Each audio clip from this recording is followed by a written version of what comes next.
దేవుని పరిశుద్ధ గణనామమునకు మహిమ కలుగును గాక. ఆమేన్.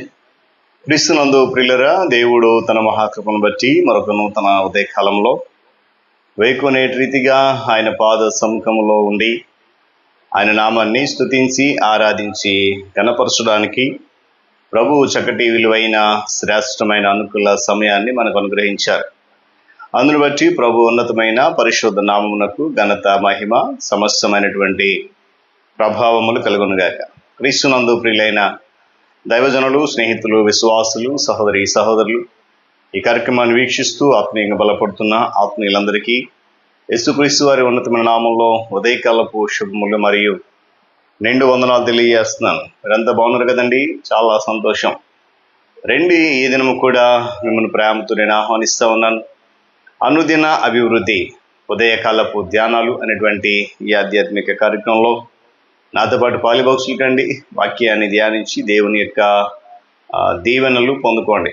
బైబిల్ సగులోనే తెరచి చూడండి, లేని పక్షాన్ని చదువుతున్న మాటను జాగ్రత్తగా వినండి, గ్రహించండి. నేటి దిన ధ్యాన వాక్యంగా లూకా సువార్త 18వ అధ్యాయము 23వ వాక్యాన్ని చదువుతా ఉన్నాను. అతడు మిక్కిలి ధనవంతుడు గనుక ఈ మాటలు విని మిక్కిలి వ్యసనపడెను. దేవుడు తన పరిశుద్ధ లేఖన మాటను మనకు దీవించునుగాక. ప్రార్థన చేద్దాం. మహాగణుడా, మహోన్నతుడా, ప్రేమ కలిగి మా తండ్రి, మీకు వందనాలు. తిరిగి నూతన ఉదయకాల సమయంలో వేకునేటి రీతిగా నీ పాద సముఖము చేరే కృపనిచ్చావు. 25 దినాలు నీ అమూల్యమైన రెక్కల జడ దాచిన స్తోత్రాలు. ఈ దినం కూడా నీ కృపలో జ్ఞాపకం చేసుకుని బలపరచండి, భద్రపరచండి, దీవెనతో నింపండి. క్రీస్తు నామం పేరిట అడుగుతున్నాం తండ్రి, ఆమేన్. చాలా సంతోషం ప్రియులరా. చదవని మాట మనకు తెలుసు కదా. గత దినాన 22వ వాక్యాన్ని ధ్యానం చేసాం. నువ్వు దేవుని దగ్గరికి ఎలా వస్తున్నావు?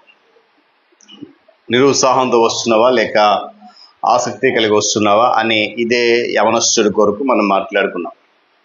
ఈరోజు దాన్ని నేను కొనసాగిస్తూ మరికొన్ని మాటలు ఇక్కడ జ్ఞాపకం చేయని ఆశపడుతున్నాను. ఎప్పుడైనా దేవుని మాటలు విన్నప్పుడు విచారముతో నిశ్చేష్టులమయ్యామా? అంటే ఈ సమాధానము ఆయన దగ్గర నుండి వస్తుంది లేక రావచ్చు అనేటువంటి ఆలోచన లేకుండా సరైనటువంటి దృక్పథంతో మంచి ఆలోచన వస్తున్నటువంటి ఆశ కలిగి వెళ్ళినప్పుడు ఇలాంటి మాటలు ఎదురైతే కొన్నిసార్లు నిశ్చేష్టులుగా అయిపోతూ ఉంటాం. ఇక్కడ గమనించినప్పుడు పిల్లరా, యేసుప్రభు వారి యొక్క మాటలకు ఎలాంటి జవాబు చెప్పలేనటువంటి ధనవంతుడైనటువంటి ఈ యువ అధికారి విచారవదనంతో అక్కడి నుంచి వెళ్ళిపోయాడు. యేసుప్రభు వారి మాటల్లో అతనికి ఎలాంటి సందేహం లేదు. ఆ మాటల పట్ల అతనికి వచ్చిన అనుమానాలు అక్కడ ఏమీ లేవు. యేసుక్రీస్తు ప్రభు వారి యొక్క మాటల సారాంశం ఏంటి అనేది అతనికి పూర్తిగా తెలియపరచబడింది. అయితే యేసుప్రభు వారు కోరుకున్నటువంటి సమాధానం అయితే తన దగ్గర లేదని అతను తెలిసిపోయింది. నీకు ఎప్పుడైనా ఇలాంటి సందర్భం అనుభవంలోకి వచ్చిందా? మన జీవితంలో ఇలాంటి ప్రశ్న ఎదురవుతుంది అనేటువంటి అనుభవం మనలో వచ్చిందా? దేవుని వాక్యము మనలో ఉన్నటువంటి ఆ లోపాలు ఏవైతే ఉన్నాయో వాటిని సూటిగా నీకు గుర్తు చేస్తూ ఉంటుంది. ఎప్పుడైనా అనుభవంలోకి వచ్చావా? అయితే నీవు నేను సరిదిద్దుకోవాల్సినవి ఏమైనా ఉన్నాయా? అది కూడా మనము ఆలోచన చేయాలి. బహుశా ఆయన నీ స్వభావంలో మార్పును కోరుకుని ఉండొచ్చు. నీ కోరికలలో, నీ అభిరుచులలో ఆయనకు మార్పు అవసరమై ఉండొచ్చు. ఇతరులతో నీ సంబంధం ఉన్నటువంటి ఆ మార్పును ఆయన కోరుకుని ఉండొచ్చు. అప్పుడు మనము విచారంతో నిశ్చేష్టులమయ్యామేమో. దేవుడు నేను బ్రతిమలాడ్డాడు, నీ వెంట పడడాయన గమనించాలి. అయితే నీతో నాతో ఆయన మాట్లాడిన ప్రతిసారి కూడా ఆయన మనకి ఇదే గుర్తు చేస్తాడు. ఎందుకంటే మనము చేయవలసిన పని అదే. దేవుని స్తోత్రం కలుగును గాక. హల్లెలూయా. నిన్న మనం ధ్యానం చేసాం, నీకు కలిగినవన్నీ అమ్మేసాయి అన్నాడు ఆయన. నిన్ను ఏదైతే వశపరుచుకుని ఉంటుందో, దేనికైతే నువ్వు లోబడి ఉండిపోయావో వాటన్నిటి నుంచి నువ్వు బయటపడాలనేది యేసు ప్రభు వారి యొక్క ఉద్దేశం. ఎందుకో తెలుసా? దేవునికి నువ్వు మాత్రమే కావాలి, నీ సిరి సంపదలకు అవసరం లేదు. ఇదే నీ అసలు సంఘర్షణ. మనకు ధనము కావాలి, ప్రభు కావాలి. ప్రభు అంటున్నాడు, ఒకే వ్యక్తి రెండిటికి దాసుడు కాలేడు. నువ్వు సిరికిని దేవునికి దాసుడు కాలేవు అంటాడు. యేసుప్రభు వారి యొక్క మాటలు నీకు నిరుత్సాహాన్ని, విచారాన్ని, అనుమానాన్ని కలిగించి ఉండవచ్చు.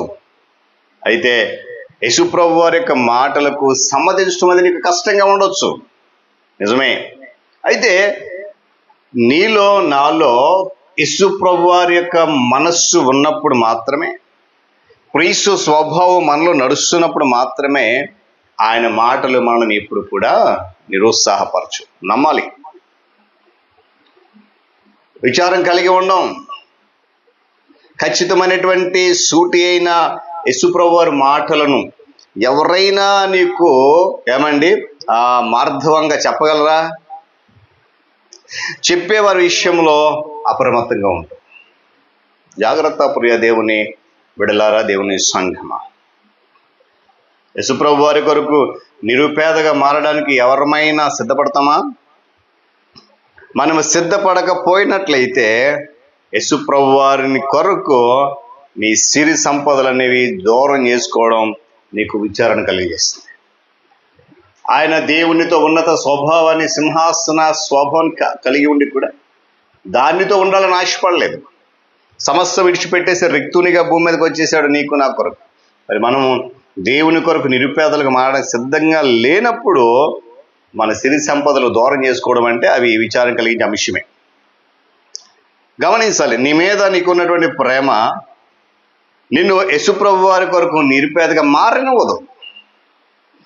అయితే నీ మీద నీకున్న ప్రేమ నిన్ను యేసుప్రభు వారి ప్రేమకు దూరం చేస్తుంది.